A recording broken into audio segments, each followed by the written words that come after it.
Good morning, it's John Partridge from Coeur d'Alene, Idaho, city by the lake. It is January 17th, Friday. We've got about a foot to 2 feet of snow depending on where you live in the area of Kootenai County. And today I wanted to talk about two things. Number one, brokerage fees for selling property. And number two, wholesaling property, which I know very little about, except I have a good friend who does this for a living, and he and I talk shop a lot. And I know because there is such a misunderstanding in the general public about brokerage fees and about wholesaling properties, there is an assumption that there's a lot of money to be made when you flip a house, you wholesale homes that are distressed, and also if you look at simple whole numbers when it comes to commissions on, let's say, our median price home, $300,000 here in Kootenai County. So let's take that first. $300,000 average commission. Now remember, commissions are not set. They're not prescribed. There's no collusion between brokers. It's an open market. It comes down to about a 6% commission, which is split between the buyer side brokerage and the selling side brokerage.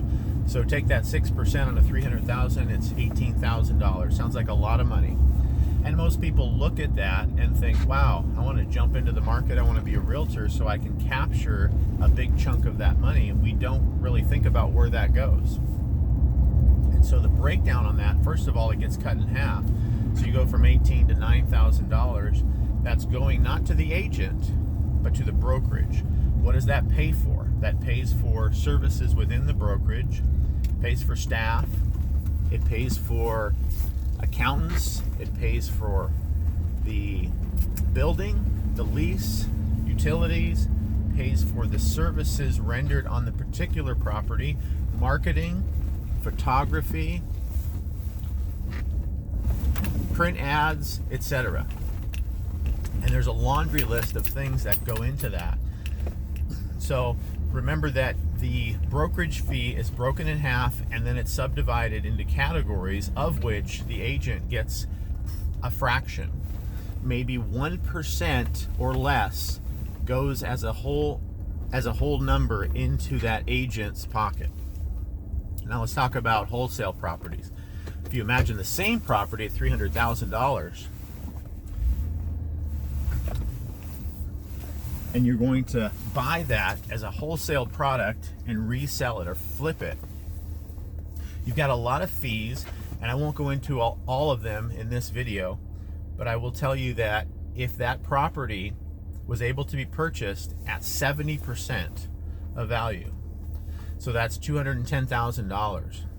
$200,000 on a $300,000 house seems very, very low. It looks like somebody is leaving $100K on the table and practically robbing that homeowner of $100K in equity. But that's not true.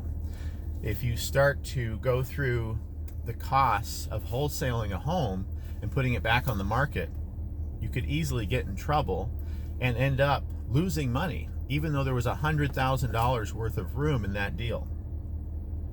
Interesting. So from the outside in, it looks like, boy, there's certainly a lot of cash floating around in the real estate market, and I'd like to jump in and take a part in that. It's really a good idea to talk to an experienced agent or broker, or talk to someone who specializes and has done so for 5 to 10 years in wholesaling properties and flipping properties to get the reality on this. And there are YouTube videos online that talk specifically on how to wholesale. So I wanted to give you my 2 cents based on our particular Coeur d'Alene market, and haven't done a video like this in a while. It's refreshing to get back into it. I'm going to be consistent on these videos and work to bring you good information. John Partridge out, city by the lake. There's snow on the ground. It looks beautiful. Make it a great day.